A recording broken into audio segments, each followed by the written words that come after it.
les amis, nouvelle vidéo, WRZ YZ250 homologué si vous voulez, avec la boîte longue là-dessus et le support de béquille sur le bras océan. Pour ceux qui n'ont pas vu la première vidéo, n'hésitez pas à aller voir. J'ai pas mal avancé dessus sur des choses peu importantes pour certains, mais moi il y avait des choses que je voulais faire avant même de la rouler, donc c'est ce que j'ai fait. Qu'est-ce que j'ai fait? Du coup, j'ai démonté le pot, redressé, j'ai galéré pour redresser le pot. Mauvaise surprise, c'est que le pot touchait le cadre en fait depuis très longtemps. On peut voir qu'il y a même un tout petit trou là qui a abîmé le cadre. Donc j'ai galéré à redresser le pot, à le regonfler. Je l'ai mis au congèle, et ben là on peut pas voir, mais une belle soudure brasure parce que je l'ai éclaté. Vous savez comment c'est, on se dit ouais allez, encore un petit moment, et puis voilà. Et le pire c'est que je l'ai mis dans un frigo pour pas qu'il décongèle totalement, enfin gentiment. Et en fait il a continué à geler, il y a eu une inertie tout simplement. Et en fait je me suis fait avoir comme ça avec l'inertie. J'ai mis quoi de plus? J'ai mis des beaux ressorts parce qu'il n'y en avait qu'un. J'ai pris dans le délire là des violets comme ça. J'en ai mis 3. Joint neuf avec de la pâte, je crois, je sais plus, peut-être pas encore. J'ai viré les protections carbone pour l'instant, mais je compte les remettre. J'ai fait une petite santé à mon kick qui avait beaucoup de jeux, donc on peut voir. C'est pas mal, ça tient, donc ça c'est bon. Cylindre bloc celui-là, du coup, refait, il était manquant. C'est bien le pot qui va dessus en fait, c'est juste qu'il était fracassé. J'ai mis un joint caoutchouc ici, j'ai renettoyé la sortie bud. Là j'ai mis un caoutchouc, c'est pour éviter qu'il bouge. C'est à haute température rouge parce que bon, je voulais garder, j'en ai un deuxième noir comme ça, je préfère le garder pour là. Et donc le rouge là, pour voilà, pour s'il touche, et ben en fait il y avait un petit espace, il y avait 2-3 mm, mais bon voilà, ça le cale. Du coup il touche nulle part. J'ai vraiment galéré là-dessus. Qu'est-ce que j'ai fait après? Vous l'avez vu direct, hein. J'ai viré la plaque KTM, j'ai viré le phare, ça d'office. Qu'est-ce que j'ai fait? J'ai changé le levier là en noir parce que j'ai mis celui-là aussi. Il était pété, donc j'ai mis ça là. Bon, c'est du pas cher, mais bon, ça fera très bien l'affaire. Donc ça, j'ai purgé le frein avant. J'ai mis une belle mousse noire pro-taper. Voilà, je trouvais que discret. J'aime bien le look origine, donc voilà, ça a fait un peu tuning mais discret. Qu'est-ce que j'ai fait de plus? J'ai mis ce petit bouchon, alors peut-être que ça sert à rien, mais pour le prix ça vaut que dalle, une dizaine d'euros je crois, donc voilà, pour la température, bon, un peu gadget, on est d'accord. J'ai fait une patte parce que j'ai mon radiateur cassé, j'ai fait cette petite patte aussi là. Voilà, histoire que ça tienne. Si quelqu'un sait un délire des écopes qui se montent là-dessus ou quoi, même avec une petite bidouille, dites-le moi parce que j'arrive pas à trouver, c'est introuvable en origine ou en refabriqué. Donc ça m'ennuie un peu. Qu'est-ce que j'ai fait de plus? Petit coup de décapeur et j'ai enlevé le sticker là derrière. J'ai fait ça. Déjà c'est pas mal. Après, on va passer au frein arrière. Alors l'arrière, ça m'a galère un peu aussi. J'ai un peu galéré pour, je vais vous expliquer pourquoi, mais pas mal de choses. En fait, déjà, j'ai démonté le mètre-cylindre, tout ça. Bon, là, j'ai poli les petites vis, j'ai poli ça, j'ai peint le petit truc là, histoire de. J'avais le disque fumé. Donc, le disque fumé, j'ai acheté un disque neuf. Problème de vis, en fait, j'ai acheté des kits vis, tout ça là qui vendent sur bière, tout tralala. Il n'y en a aucune qui allait parce que c'est des têtes plates et il faut qu'elles soient vraiment fines pour que ça passe.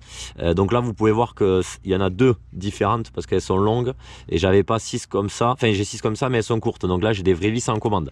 Donc ça, vous inquiétez pas, ça va pas rester comme ça. J'ai fait un nettoyage ultrason de l'étrier. J'ai tout nettoyé, l'étrier, je l'ai démonté complet, graissé, tout. Voilà, il y a une petite connerie, c'est que ces vis là, je pense, c'est pas celle d'origine. Ça fait le taf, mais c'est pas celle d'origine. Donc là, les coulisses tout graissées. J'ai mis des plaquettes Brembo neuves parce qu'on lésine pas sur les moyens. Et après, là où j'ai vraiment galéré, c'est la durite là. Donc là, vous pouvez voir, j'ai remis des vis là parce qu'il a manqué. Des petites belles vis. Des durites, j'ai commandé une durite Avia. Ça allait pas trop court. J'ai commandé une deuxième Avia. Et en fait, le problème, c'est que là encore, ça allait. J'ai pu le tordre un peu. Voilà, là ça allait, mais ici ça allait pas du tout. Parce que ça, on peut voir que c'est un plus récent, c'est pas celui d'origine, bocal déporté.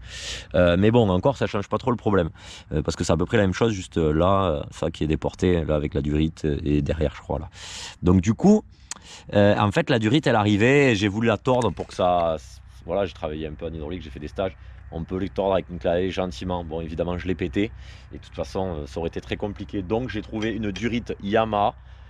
D'occasion parce que neuve elle vaut dans les 90 euros, donc en fait j'ai commandé une Yamaha d'occasion d'YZ et on peut voir en fait que ici elle est ultra souple et là elle revient comme ça pour faire une petite boucle.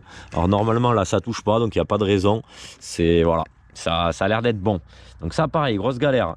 Qu'est-ce que j'ai fait? Ben voilà, déjà c'est pas trop mal. Si après sur la partie moteur, j'ai démonté le filtre air, graissé à mort le KN, je l'ai nettoyé, je l'ai graissé, j'ai fait bien. Après voilà, vous peut-être vous la dites-le moi, est-ce que ces filtres KN on les graisse avec de... Moi je l'ai fait avec de l'huile en motocross quoi. Est-ce que c'est bien, c'est pas bien? Telle est la question, petite question pour vous, pour me répondre, parce que je me suis dit vaut mieux que ça a trop graissé, après ça la bride et ça l'enrichit du coup. On va en venir après. Tant que je suis de ce côté, j'ai remonté ça avec deux belles vis et j'ai remonté, je les peins et j'ai remonté le petit cache là. C'est parce que d'ailleurs il y en a beaucoup qui l'ont pas, j'ai remarqué. Et du coup je trouve ça pas mal. Ça finit un peu la brêle. Bon, elle est pas propre, mais bon, déjà ça a une meilleure gueule. Du coup bah, liquide de frein arrière tant qu'on y était. J'ai refait le robinet, voilà, j'ai acheté un kit joint complet robinet, donc j'ai changé tous les joints, les vis, le joint intérieur, tout ça. Ça c'était pas mal aussi.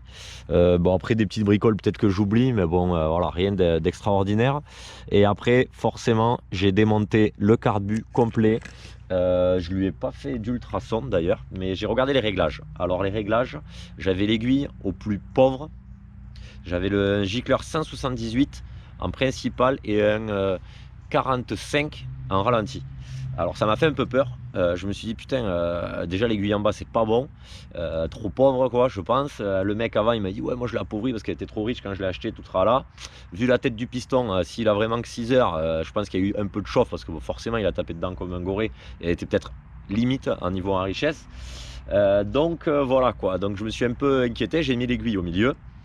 J'ai mis un gicleur ralenti 55 que j'avais que ça entre les deux, 45 ou 55, donc pas mal gros. D'origine apparemment ça serait un 48 ou un 50 suivant l'année, tout ça.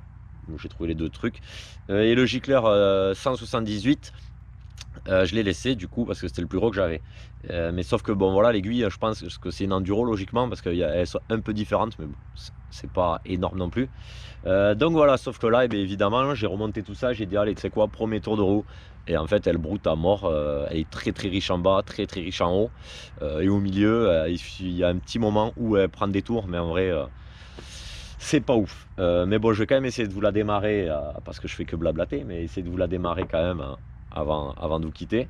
Donc voilà, donc bon là voilà, on va pas faire un tour, mais c'est le but. Là je vais mettre des gicleurs du coup 172, ralenti 48 et peut-être baisser l'aiguille d'un cran, voir comment ça tourne, colorer la bougie et on verra après. Vous connaissez scooter, mobilette, tout ça c'est pareil. Donc voilà l'histoire. Et aussi j'ai commandé un cache là parce qu'il me manque les deux. Commandé un cache pour voir si c'est vraiment le bon. Ça vaut une 10 € chez Yam, donc si c'est le bon, ben, au moins compléter ça. Après c'est des bricoles, je sais que il y a beaucoup de choses à faire vu qu'il y a le problème de Probière qui est bien présent. Donc voilà, il y a beaucoup de choses à faire, mais déjà elle a une meilleure mine je pense. Et appel aussi ici là ils sont trop petits, voilà, j'avais pas fait gaffe et je sais pas les origines. Donc est-ce que vous avez une ref pour avoir des tendeurs de chaîne qui font la bonne taille? Voilà. Ça commence à être pas dégueu franchement. Je vais ouvrir l'essence, réserve peut-être le starter. Et on va la craquer. Franchement, voilà, elle avait pas de tour, rien, mais bon, déjà ça a l'air de freiner de dingue. Ça a une meilleure gueule. Ce que je vais faire après, ça va être la bavette blanche, support de plaque blanc. Ça sera en termes d'esthétique déjà les premières choses à faire. Plus tard peut-être le garde-boue, enfin je vais le faire, mais un garde-boue plus tard. Ce blanc, j'hésite. Et ça c'est dommage, là il est pété, mais bon après à voir, c'est des bricoles. Ça, le cache-cadre aussi, cache-cadre blanc je pensais. Protection de cadre pardon. Donc voilà la bête. Bon allez, on va essayer de démarrer ça. Le moteur il est froid, glacé, ça caille d'ailleurs. Starter en réserve de Dieu.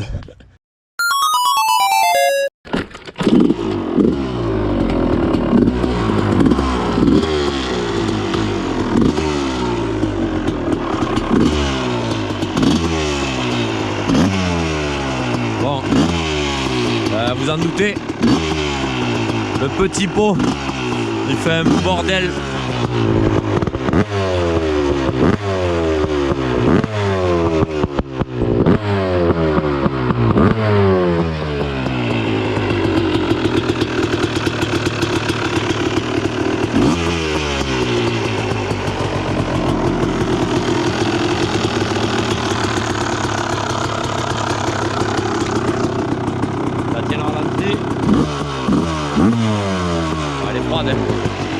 Déjà c'est pas si mal, ça paraît pas si mal, mais peut-être la graisse dans le filtre elle a pas aimé aussi.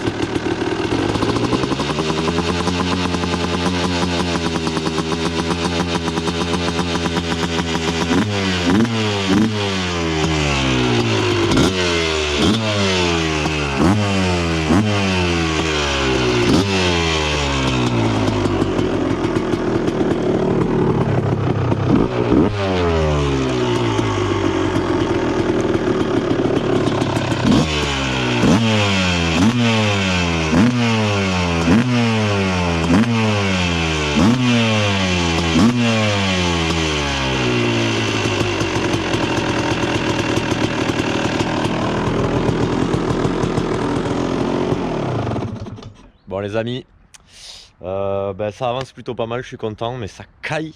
Donc je vous laisse là-dessus. Je vais essayer déjà d'avoir vos conseils par rapport au filtre à air, par rapport au réglage carbu, tout ça. Essayer aussi les réglages et essayer que la prochaine vidéo sur le WR, au moins ça soit un tour de roue quoi. On va dire ça, qu'elle tourne pas trop mal et qu'on puisse aller faire un tour. De toute façon le but ça serait de faire une sortie avec la boîte en vrac comme ça, vu que c'est que la première qui saute. Aller faire un tour avec un pote ou quoi qui a un super mode pour pas le filmer, à voir. Et à la suite de ça, vidanger, voir la limaille en essayant d'utiliser le moins possible à 1, on est d'accord. Voir la limaille qu'il y a dedans et après, de toute façon, je pense ouvrir. Ça pourrait être le plus logique quoi. Donc voilà, ma petite merguez avance bien. Allez, ciao ciao les amis, c'était Mani sur Ural.